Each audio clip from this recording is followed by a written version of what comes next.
semuanya, balik lagi sama aku Fatia di sini. Jadi kita sekarang bakal bahas contoh soal dari materi kekongruenan pada mata kuliah geometri dasar ya teman-teman. Udah kelihatan kan soalnya di sini, dimana kita punya gambar segitiga di dalam segitiga. Jadi kita punya segitiga dan segitiga ya. Dimana diketahui di sini kita punya dua info bahwasannya garis AC itu sama dengan garis AD dan garis BC itu sama dengan garis DE atau ED ya. Itu kongruen. Ini merupakan tanda kongruen ya, jangan lupa.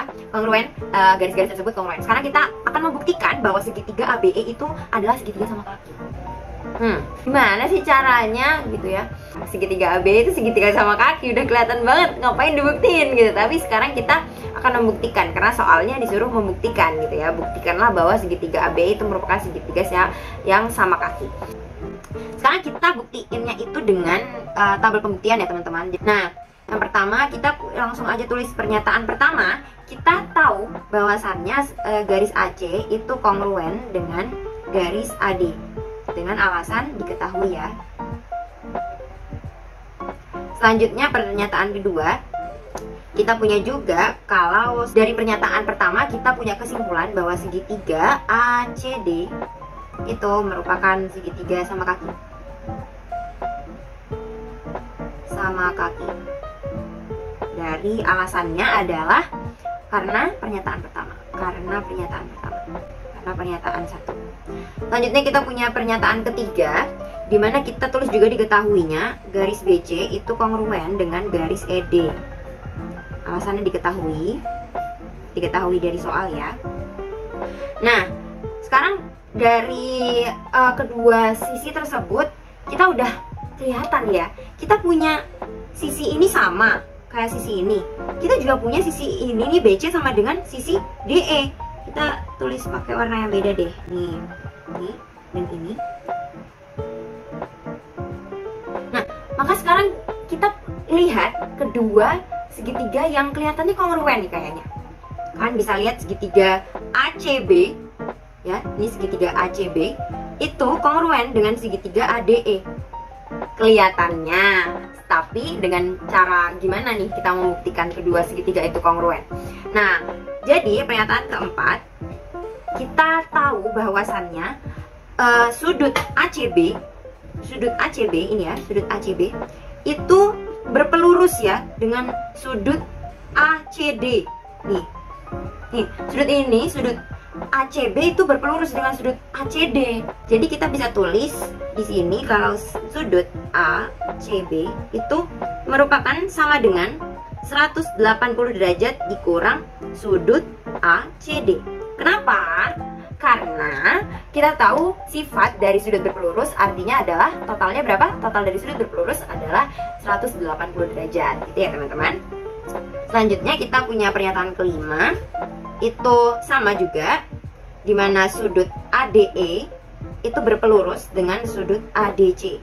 Nah, sekarang kita tulis sudut ADE itu sama dengan berapa? 180 dikurang sudut ADC. Oke, ini alasannya keduanya sama-sama karena mereka merupakan sudut berpelurus, karena sudut berpelurus. Ya. Setelah itu, pernyataan keenam, kita punya tadi mereka sama-sama sudut berpelurus nih. Nah, sekarang kita juga punya fakta bahwa sudut ACD itu sama dengan sudut ADC. Sudut ADC. Kenapa gitu? Kenapa? Alasannya karena ACD merupakan segitiga sama kaki dari pernyataan kedua tadi. Segitiga sama kaki sifatnya apa? Ya, aku ingatkan lagi ya, segitiga sama kaki sifatnya adalah sudut-sudut pada alasnya itu sama besar. Jadi kita bisa menyimpulkan hal ini. Jadi kita bisa menyimpulkan dari segitiga ACD adalah segitiga sama kaki. Nah, sekarang lanjut ke pernyataan ketujuh. Karena kita udah tahu kalau misalnya tadi dua sudutnya itu sama besar, sekarang kita bisa memisalkan dong. Artinya kita bisa memisalkannya dengan sebuah nilai dengan variabel ya. Nah, jadi kita masuk ke pernyataan ketujuh, dimana kita misalkan sudut ACD itu sama dengan sudut ADC. Kita misalkan dengan X derajat dengan alasan permisalan. Setelah itu, pernyataan ke-8 kita bisa langsung tulis bahwa sudut ACB ya itu sama dengan 180 derajat dikurang X derajat. Kita ganti tadi dengan variabel yang udah kita misalkan.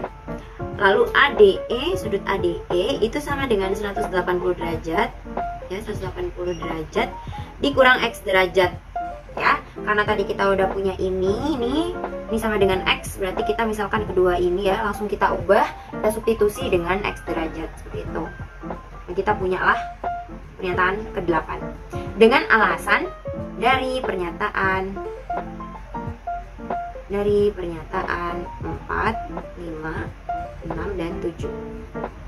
Lalu pernyataan ke-9 kita punyalah persamaan sudut ACB ya, sudut ACB itu kongruen dengan sudut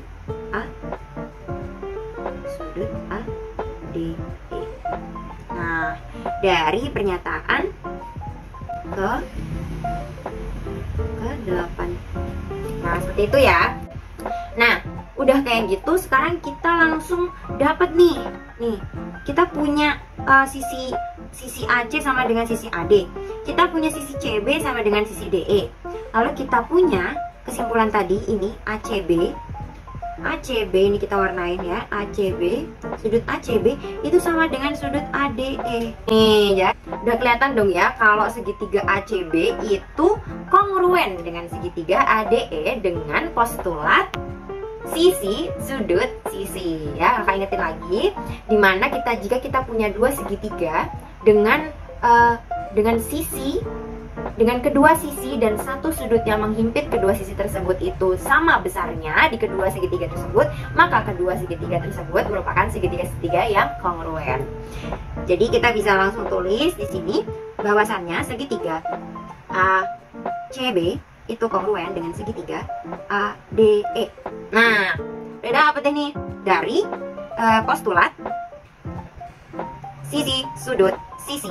Nah, udah dijelasin di tutor sebaya sebelumnya ya, kalian ikut gak nih tutor sebaya? Nah, sekarang pernyataan terakhir nih guys. Pernyataan terakhir, maka kita bisa simpulkan bahwasannya sisi AB itu kongruen. Nih, kita punya ini sisi AB kongruen dengan sisi AE. Nah, dengan alasan CPC TC. Apa itu CPC TC? CPC-TC kepanjangan dari correspondent parts of congruent triangles are congruent. Jadi artinya bagian-bagian atau part-part yang bersesuaian pada dua segitiga yang kongruen itu bagian-bagiannya itu kongruen. Gitu ya teman-teman. Jadi kita langsung dapat nih. Nah, kita langsung bisa lihat kalau AB itu sama dengan AE. Maka segitiga ABE itu merupakan segitiga sama kaki ya, proven atau terbukti. Kalau segitiga ABE merupakan segitiga sama kaki karena dia punya sisi-sisi kaki yang sama, yaitu AB dan AE. Gitu ya teman-teman. Itu mungkin itu aja dari aku pembahasan soal kali ini. Jangan lupa tonton pembahasan-pembahasan soal MSC lainnya. Terima kasih, bye-bye. Halo semuanya, jadi sekarang kita akan belajar mengenai soal kesebangunan ya. Halo semuanya, jadi sekarang kita akan belajar mengenai materi mengenai soal kesebangunan. Nah, diketahui segitiga ABC dengan AB 10, AC 22, BC 24, lalu titik D di tengah sisi AC dan F, titik tengah sisi BD dengan DE sejajar BC. Jika titik G adalah titik potong AF dan DE, maka ukuran panjang sisi BG adalah, nah oke. Kita langsung saja menuju ke pembahasannya ya. Nah, yang pertama diketahui titik D dengan merupakan di tengah sisi AC. Maka kira-kira di sini. Nah, jadi D-nya di sini ya. D merupakan titik tengah dari AC. Nah, dari titik D ini maka kita dapat membuat garis BD. Nah, seperti ini. Lalu diketahui juga F titik tengah dari BD. Maka kira-kira di sini, nah jadi F merupakan titik tengah dari BD, maka kita dapat menarik garis AF. Oke, begini ya. Nah setelah itu dengan DE sejajar BC, jadi kita membuat garis DE. yang sejajar dengan BC. Nah, ini ya garis kuning ini. Oke, jika titik G adalah titik potong AF dan DE, maka ukuran panjang sisi DG adalah. Nah, jadi titik G merupakan titik potong AF dan ED.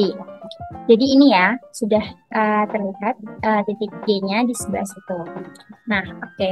Untuk selanjutnya, dari gambar yang sudah kita ketahui ini, maka dapat ditentukan bahwa tadi kan kita tahu bahwa titik D merupakan titik tengah dari AC. Maka sisi dari AD dan DC merupakan AC dibagi 2 kan. Nah, berarti 22/2. Jadi AD sama dengan DC sama dengan 22/2, maka sama dengan 11.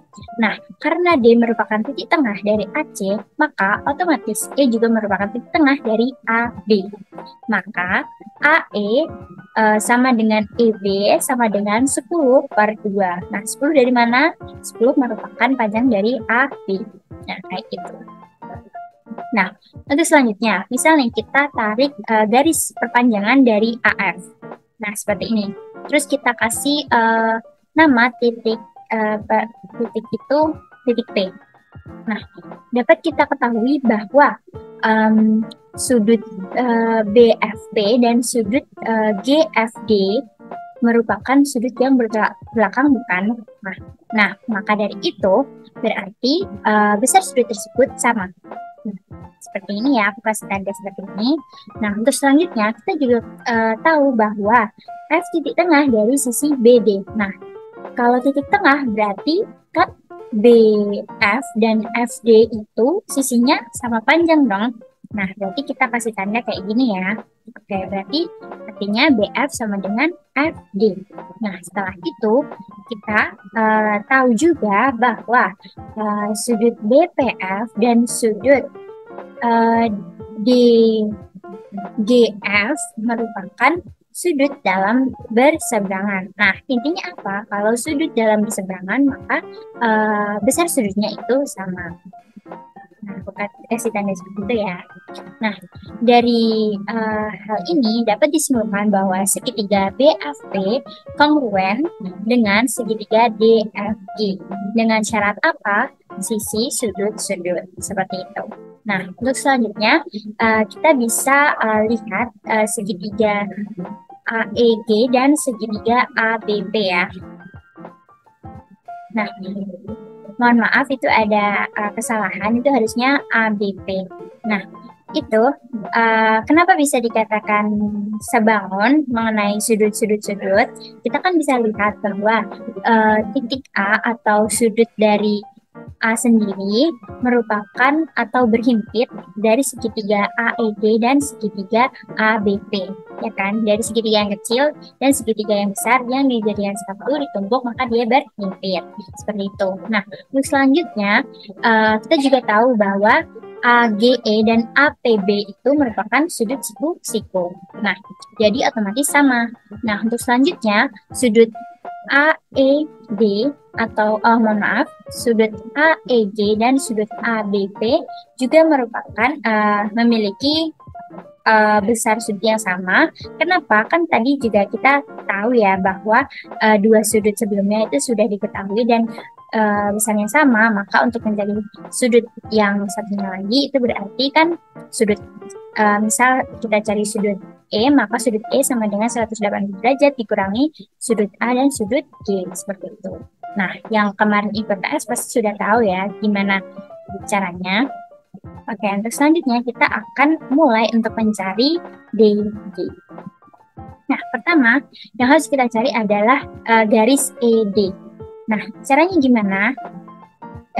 Kita dapat melihat dari segitiga AED dan segitiga ABC.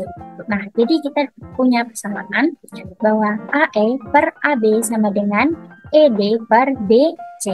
Nah, kita ketahui juga nilainya sebelumnya kan. Jadi tinggal kita masukin AE sama dengan 5, AB sama dengan 10, terus habis itu ED yang kita cari, dan BC sama dengan 24. Nah, jadi kita dapat hasilnya ED sama dengan 12. Nah, untuk selanjutnya kita cari panjang DG. Nah, jadi DG ini kita misalin sama X gitu ya. Maka kalau misal kita cari ED, itu kan berarti, mohon maaf, kalau kita cari EG berarti sama dengan ED dikurangi X kan. X itu GD atau DG. Nah, oke. Nah, dari segitiga, kita balik lagi ke segitiga yang kongruen tadi. Segitiga BFP dan segitiga DSG yang sisi sudut-sudut. Nah, kalau kongruen berarti kan sudutnya sama dan sisinya otomatis juga sama kan? Nah, berarti sisi dari DG yang kita simpulkan dengan X sama dengan sisi dari BP dong. Berarti kita dapat simpulkan bahwa BP itu juga X. Nah, oke. Setelah itu kita akan melihat segitiga AEG dan segitiga ABP untuk mencari EG. Sebenarnya tidak untuk mencari EG, sebenarnya kita untuk lebih mudahnya saja kita cari dari segitiga itu gitu ya. Maka AE per AB sama dengan EG per BP. Nah, habis itu